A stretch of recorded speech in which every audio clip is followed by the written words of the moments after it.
Hey hello guys, welcome back to our channel. So ഇന്ന് നമ്മൾ നോക്കുന്ന ജുജുത്സു കൈസൻ എന്ന ജാപ്പനീസ് അനിമി TV സീരീസിന്റെ സീസൺ 2 18ാമത്തെ എപ്പിസോഡാണ്. അപ്പോട്ടും സമയങ്ങളാതെ നേരെ എപ്പിസോഡിലോട്ട് പോകാം. എന്നെ ഇനിയും കൊല്ലണമെന്ന് വിചാരിക്കുന്ന എന്താ എന്ന് എനിക്ക് മനസ്സിലാവുന്നില്ല. എല്ലാം നിന്റെ തെറ്റാണ്. ഞാൻ എന്റെ ജീവിതത്തിനെ ആലോചിച്ച് സങ്കടപ്പെടാൻ ആഗ്രഹിക്കുന്നില്ല. ഒരുപക്ഷെ നീ രക്ഷിച്ച ആരെങ്കിലും ഒരാൾ ഭാവിയിൽ വേറെ ആരെങ്കിലും കൊന്ന അപ്പൊ എന്ത് ചെയ്യും? നീ മരിക്കുന്ന സമയത്ത് നിന്റെ ചുറ്റിലും ഒരുപാട് പേരുണ്ടായിരിക്കണം. ഞാൻ ഓൾറെഡി ഡിസൈഡ് ചെയ്ത് കഴിഞ്ഞു ഞാൻ എങ്ങനെ മരിക്കണമെന്ന്. നല്ലൊരു മരണമെന്ന് പറഞ്ഞാ എന്താ? ഒരർത്ഥവുമില്ലാതെ ജീവിക്കുന്ന ഞാൻ ജീവിക്കണമെന്ന് ആഗ്രഹിക്കുന്ന മറ്റുള്ളവരെ പറ്റി ചിന്തിക്കുന്ന പോലുമില്ല. സോ യൂജി ഇപ്പോ ആ സ്റ്റേഷനകത്തൂടെ നടന്നുകൊണ്ടിരിക്കുന്നു. അവനോട് ഓരോരുത്തര് പറഞ്ഞതൊക്കെ ആലോചിച്ചുകൊണ്ടിരിക്കുവാണ് അവൻ. പിന്നീട് നമ്മൾ കാണുന്നത് മലേഷ്യയിലെ ഒരു ബീച്ചിലൂടെ നടന്നുകൊണ്ടിരിക്കുന്ന നനാമിയാണ്. പക്ഷേ ആക്ച്വലി പുള്ളിക്കാരൻ നടന്നുകൊണ്ടിരിക്കുന്നത് ആ സ്റ്റേഷനകത്തൂടെയാണ്. പക്ഷേ അപ്പോഴാണ് സൂക്നയെ പേടിച്ച് ഒളിച്ചിരിക്കുന്ന മഹിറ്റോ നനാമിയെ കാണുന്നത്. അങ്ങനെ നനാമി നടന്ന് ഒരുപാട് കേഴ്സുകളുള്ള ഒരു ഫ്ലോറിന്റെ അകത്തോട്ട് എത്തുന്നു. അപ്പോഴും നനാമി മലേഷ്യയിലെ ഒരു ബീച്ചാണ് മുൻപിൽ കാണുന്നത്. ആളുകളില്ലാത്ത ഒരു ബീച്ച് സൈഡിൽ ഒരു വീടുണ്ടാക്കി ഒരുപാട് ബുക്കുകളൊക്കെ കൊണ്ടുവന്ന് വെച്ച് അതൊക്കെ ഇരുന്ന് വായിക്കണം. ഞാൻ നഷ്ടപ്പെടുത്തിയ ജീവിതമെല്ലാം തിരിച്ച് ജീവിക്കണം. അല്ല, അതിനു മുൻപ് ഞാൻ ഫുഷുഗ്രോയെ പോയി രക്ഷിക്കണം. മാക്കി, നോബിറ്റ അവർക്കൊക്കെ എന്ത് പറ്റിയെന്ന് പോയി നോക്കട്ടെ. എന്താ ഭയങ്കര ക്ഷീണം തോന്നുന്നേ, സംസാരിക്കാൻ പോലും പറ്റുന്നില്ലല്ലോ. ഇതുവരേക്കും ഞാൻ ഒരുപാട് കാര്യങ്ങൾ ചെയ്തു എന്ന് പറഞ്ഞ നനാമി അവിടെയുള്ള എല്ലാ കേഴ്സിനെയും കൊല്ലുന്നു. എന്നാ പുള്ളി അത് അറിഞ്ഞുകൊണ്ടല്ല കൊല്ലുന്നത്. ആ ബീച്ചിലിരുന്ന് ഒന്ന് റിലാക്സ് ആവാൻ വേണ്ടി കയ്യും കാലൊക്കെ ഒന്ന് നിവർത്തുന്ന സമയത്ത് അത് ആ കേഴ്സുകളുടെ മേത്ത് തട്ടുന്നതാണ്. പെട്ടെന്ന് ഒരു കേഴ്സ് നനാമിയെ അടിക്കുന്നു. താഴെ വീഴുന്ന നനാമി തന്റെ മുഖം വെള്ളത്തിൽ കഴുകുന്നത് പോലെ ചിന്തിക്കുന്നു. പെട്ടെന്ന് സ്വബോധത്തിലോട്ട് വന്ന നനാമി ആ കേഴ്സുകളെ മൊത്തമായിട്ടും അറ്റാക്ക് ചെയ്യുന്നു. പക്ഷെ അപ്പോഴും തനിക്ക് ഒരുപാട് ഇഷ്ടമുള്ള ആ ബീച്ചിൽ എൻജോയ് ചെയ്യുന്നത് പോലെയാണ് പുള്ളി വിചാരിക്കുന്നത്. അങ്ങനെ കേഴ്സുകളെ മൊത്തമായിട്ടും അടിച്ചിടുന്ന ശബ്ദം പുറത്തുകൂടെ നടന്നുകൊണ്ടിരിക്കുന്ന യൂജി കേൾക്കുന്നു. തന്റെ ശരീരത്തിന്റെ പകുതി ഇല്ലാതായി പോയിട്ടും അതൊന്നും കാര്യമാക്കാതെ നനാമി അവിടെയുള്ള എല്ലാ കേഴ്സിനെയും കൊന്നുകളയുന്നു. പെട്ടെന്നാണ് നനാമി നീ വന്നല്ലേ എന്ന് ചോദിക്കുന്നത്. ഒരുപാട് നേരമായിട്ട് ഞാൻ ഇവിടെ തന്നെയുണ്ട് എന്നൊരാൾ പറയുന്നു. ഇതേ സമയമാണ് യൂജി അങ്ങോട്ട് ഓടി വരുന്നത്. നനാമിയുടെ ശരീരത്തിൽ കൈവെച്ചുകൊണ്ട് മഹിറ്റോ നമുക്ക് കുറച്ചേരം സംസാരിച്ചാലോ എന്ന് ചോദിക്കുന്നു. ഹൈബറ, ഞാൻ എന്ത് നോക്കിയാണോ ഓടിക്കൊണ്ടിരിക്കുന്നത് ആ കാര്യം തന്നെ മറന്നുപോയി. പക്ഷേ എന്നിട്ടും ഓടിക്കൊണ്ടിരുന്നു. ഇഷ്ടമില്ലാത്ത ജോലി ചെയ്തുകൊണ്ടിരിക്കാതെ എന്തെങ്കിലുമൊക്കെ സാധിക്കണമെന്ന് പറഞ്ഞ ഞാൻ തിരിച്ച് ഇങ്ങോട്ട് വന്നു. എന്നാൽ എന്നെ കൊണ്ട് പറ്റിയില്ല. ഞാൻ തെറ്റ് ചെയ്തു ഹൈബറ. ഇല്ല, ഞാൻ അങ്ങനെ പറയാൻ പാടില്ല. ഞാൻ അങ്ങനെ ചിന്തിക്കാൻ പോലും പാടില്ല.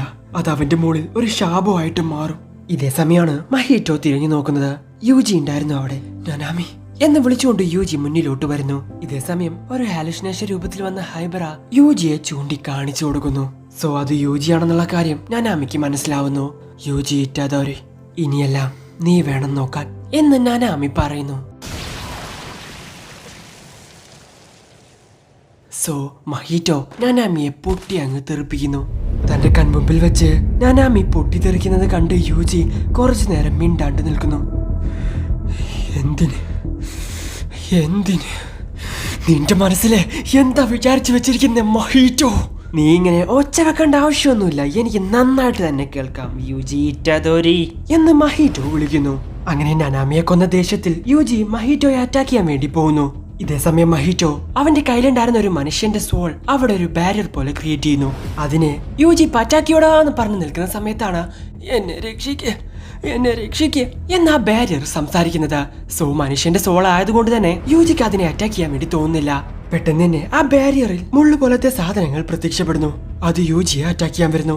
എന്നാൽ യൂജി നിസ്സാരമായി അത് പൊട്ടിച്ചു കളയുന്നു. ഇതേ സമയം മറ്റൊരു മനുഷ്യന്റെ സോൾ രൂപം മാറ്റി ബാരിയറിന്റെ അകത്ത് കൂടെ അറ്റാക്ക് ചെയ്യുവാണ് മഹിറ്റോ. യൂജി അതിനെ തടഞ്ഞു നിർത്താമെന്ന് വിചാരിക്കുമ്പോൾ മഹിറ്റോ അതാ ആ സോളിന്റെ അകത്തുകൂടെ വരുന്നു. യൂജിയുടെ മോന്തക്കിട്ട് ഒറ്റ അടി അങ്ങ് കൊടുക്കുന്നു. തെറിച്ചു പോയി വീഴുവാണ് യൂജി. ഇതേ സമയം മഹിറ്റോ ആ സ്വോളിനെ ആ സ്റ്റേഷന്റെ ഒരറ്റം മുതൽ മറ്റേ അറ്റം വരെ വലിച്ചങ്ങ് നീട്ടുന്നു. പെട്ടെന്ന് അതിനകത്ത് നിന്ന് യൂജിയുടെ തൊട്ടു മുമ്പിൽ കയ്യിൽ ഒരു സ്വോർഡും പിടിച്ചുകൊണ്ട് പ്രത്യക്ഷപ്പെടുവാണ് മഹിറ്റോ. ജസ്റ്റ് മിസ്സിന് ആ സ്വോർഡിൽ നിന്ന് യൂജി രക്ഷപ്പെടുന്നു. ഞാൻ കുറച്ചും കൂടി ബലം കൊടുത്തിരുന്നെങ്കിൽ ഈ കത്തി ഇപ്പൊ നിന്റെ തലക്കകത്ത് കയറിയനെ എന്ന് മഹിറ്റോ അവനോട് പറയുന്നു. എങ്ങനെയാ നിന്നെ കൊണ്ടിത് പറ്റുന്നേ? എത്ര പേരുടെ ജീവൻ, എങ്ങനെയാ ആ ജീവൻ വെച്ച് കളിക്കാൻ നിന്നെ കൊണ്ട് പറ്റുന്നേ? എത്ര പേരെ കൊന്നുവെന്ന് ഞാൻ കണക്ക് കൂട്ടി പറഞ്ഞാ നിനക്ക് സമാധാനാവോ എന്ന് മഹിറ്റോ അവനോട് ചോദിക്കുന്നു. ശരി, നീ വളരെ സിമ്പിൾ ആയതുകൊണ്ട് വളരെ സിമ്പിൾ ആയിട്ട് തന്നെ ഞാൻ മറുപടി പറയാം. നമ്മൾ രണ്ടുപേരും ഒരേപോലെ തന്നെയാണ്. എന്തിനാ ഇങ്ങനെ ആവശ്യമില്ലാതെ എല്ലാത്തിനും ദേഷ്യപ്പെടുന്നേ? ഏതോ ഒരു മണ്ടൻ എന്തോ പറയുന്നു എന്ന് പറഞ്ഞ് വെറുതെ വിട്ടേക്ക്. അങ്ങനെയല്ലെങ്കിൽ നിന്നെ കൊണ്ട് എന്നെ തോൽപ്പിക്കാൻ പറ്റില്ലെന്ന് പറഞ്ഞ് സറണ്ടർ ആയിക്കോ. നീ ഒരുപാട് ഓവറായി സംസാരിക്കുന്നുണ്ട്. ആരാ മരിക്കാൻ പോകുന്നതെന്ന് നമുക്ക് കാണാം എന്ന് ദേഷ്യത്തോടെ പറയുവാണ് യൂജി. എല്ലാം നീ വേണം ഇനി നോക്കാൻ എന്ന് നനാമി അവനോട് പറഞ്ഞത് അവൻ ആലോചിക്കുന്നു. നനാമി സാർ ദേഷ്യം കൊണ്ട് ഒരിക്കലും തെറ്റായിട്ടുള്ള തീരുമാനം എടുക്കാറില്ല. അത് തന്നെ ഞാനും ചെയ്യണം. ഞാനൊരു ജുജുറ്റ്സു സോസറാണ് എന്ന് യൂജി പറയുന്നു. അങ്ങനെ യൂജിയും മഹിറ്റോയും ഒരു വലിയ ഫൈറ്റിന് എന്നെ തയ്യാറെടുക്കുന്നു. പതിയെ പതിയെ മഹിറ്റോയുടെ ആ സ്വോൾ ചുമരിനോട് അടുത്തടുത്ത് വരുവാണ്. അവർ അതിന്റെ ഇടയിൽ ഇടുങ്ങി പോകുന്നു. ആ ഒരു ചെറിയ ഗ്യാപ്പിൽ വെച്ച് രണ്ടുപേരും ഫൈറ്റ് ചെയ്യുന്നു. യൂജി മഹിറ്റോയുടെ മോന്തക്കെട്ടുകൾ കൊടുക്കുന്നു. പിന്നീട് ആ സ്വോളിനെ അവിടെ നിന്നും മാറ്റാൻ വേണ്ടി ശ്രമിക്കുന്നു. മഹിറ്റോ ആ സ്വോളിനെ രൂപം മാറ്റി പല രീതിയിൽ യൂജിയെ അറ്റാക്ക് ചെയ്യാൻ വേണ്ടി ശ്രമിക്കുന്നുണ്ട്. പക്ഷേ യൂജിയും വെറുതെ ഇരിക്കുന്നില്ല. മഹിറ്റോയെ നല്ല രീതിക്ക് എന്നെ അറ്റാക്ക് ചെയ്യുന്നുണ്ട്. പെട്ടെന്നാണ് മഹിറ്റോയെ യൂജിയെയും ആ സോൾ ചുമരിലോട്ട് നല്ലോണം അങ്ങ് അടുപ്പിക്കുന്നത്. പെട്ടെന്ന് ആ സോളിനെ ഇടിച്ചു പൊളിച്ച് രണ്ടുപേരും പുറത്തോട്ട് വരുന്നു. ഇത് കൊള്ളാലോ, ഇതുപോലെ തന്നെ കൊണ്ടുപോയാലോ ഇതിപ്പോ റൗണ്ട് 2 എന്ന് മഹിറ്റോ പറയുന്നു. പിന്നീട് മഹിറ്റോ തന്റെ ശരീരത്തെ പല രീതിയിലും ഷേപ്പ് ഷിഫ്റ്റ് ചെയ്ത് യൂജിയെ അറ്റാക്ക് ചെയ്യുന്നു. പിന്നീട് അവിടെ ഉണ്ടായിരുന്ന ഒരു ലിഫ്റ്റിൽ കയറി യൂജി താഴോട്ട് പോകുന്നു. മുകളിലൂടെ വന്ന് അറ്റാക്ക് ചെയ്യുന്ന മഹിറ്റോയെ കാത്തിരിക്കുകയാണ് യൂജി. സോ യൂജി വിചാരിച്ച പോലെ മഹിറ്റോ അറ്റാക്ക് ചെയ്യുന്നു. തിരിച്ച് യൂജിയും അറ്റാക്ക് ചെയ്യുന്നു. ലിഫ്റ്റ് പൊട്ടി ഇപ്പൊ താഴോട്ട് വീണോണ്ടിരിക്കുകയാണ് അവർ രണ്ടുപേരും. പെട്ടെന്ന് മഹിറ്റോ അത് തടഞ്ഞു നിർത്തുന്നു. പിന്നീട് യൂജി അറ്റാക്ക് ചെയ്യാൻ വേണ്ടി യൂജിയുടെ അടുത്തോട്ട് ചെല്ലുന്നു. യൂജിയെ കിസ് ചെയ്യാൻ വേണ്ടി പോകുന്ന പോലെ വന്ന് ഒരു സോഡ് കൊണ്ടുവന്ന് യൂജിയെ കുത്താൻ വേണ്ടി നിൽക്കുന്നു. ജസ്റ്റ് മിസ്സിന് യൂജി അതിൽ നിന്നും രക്ഷപ്പെടുന്നു. അവനെ അതിൽ നിന്നും തള്ളി മാറ്റി യൂജി ആ ലിഫ്റ്റ് പൊട്ടിച്ച് താഴോട്ടിടുന്നു. താഴെ വീണ മഹിറ്റോ പെട്ടെന്ന് തന്നെ ഒരു സോളിനെ നേരത്തെ കണ്ടതുപോലെ ഒരു പാമ്പാക്കി മാറ്റുന്നു. അതിനകത്ത് നിന്നും മഹിറ്റോ പുറത്തോട്ട് വരുന്നു. പുറത്തു വന്നുടനെ തന്നെ മഹിറ്റോ കുറെ മനുഷ്യരുടെ സോൾ വെച്ച് യൂജിയെ അറ്റാക്ക് ചെയ്യുന്നു. എന്ന യൂജി നിസ്സാരമായിട്ട് അതിനെ ഇല്ലാതാക്കുന്നു. ആവശ്യമില്ലാതെ എന്തെങ്കിലും തെറ്റ് ചെയ്താൽ തീർച്ചയായിട്ടും പണി പാടും. അതുകൊണ്ട് ട്രാൻസ്ഫിഗർ ഹ്യൂമൻസിനെ വെച്ച് ഇവനെ അറ്റാക്ക് ചെയ്യണം എന്ന് മഹിറ്റോ ചിന്തിക്കുന്നു. മുൻപത്തേതിനേക്കാൾ ഇവന്റെ കയ്യിൽ ഇനിയും ഒരുപാട് ട്രിക്സ് ഉണ്ടെന്ന് തോന്നുന്നു എന്ന് യൂജിയും പറയുന്നു. അങ്ങനെ നോക്കുന്ന സമയത്താണ് മഹിറ്റോയെ അവിടെ കാണാനില്ല. എവിടെയാടാന്നും പറഞ്ഞ യൂജി നോക്കുന്ന സമയത്താണ് രണ്ടുപേരെ അവൻ കാണുന്നത്. ഹേയ്, നീ എന്താ ഇവിടെ? ഇങ്ങോട്ടൊന്നും വരാൻ പാടില്ലെന്ന് അറിയില്ലേ? ഇവിടെ മൊത്തം പ്രശ്നമാണ് എന്ന് അവർ അവനോട് പറയുന്നു. അതെന്നെ എനിക്കും പറയാനുള്ളത്. ഇങ്ങനെയൊരു സമയത്ത് ഷിബിയാലിരിക്കുന്നത് വളരെ വലിയ പ്രശ്നമാണ് എന്ന് യൂജി അവരോട് പറയുന്ന സമയത്താണ് അതിലൊരാൾ രൂപം മാറി യൂജിയെ അറ്റാക്ക് ചെയ്യുന്നത്. സോ അതിലൊന്ന് മഹിറ്റോ ആയിരുന്നു, ഒന്നൊരു ഒറിജിനൽ മനുഷ്യനും. എന്തുപറ്റി?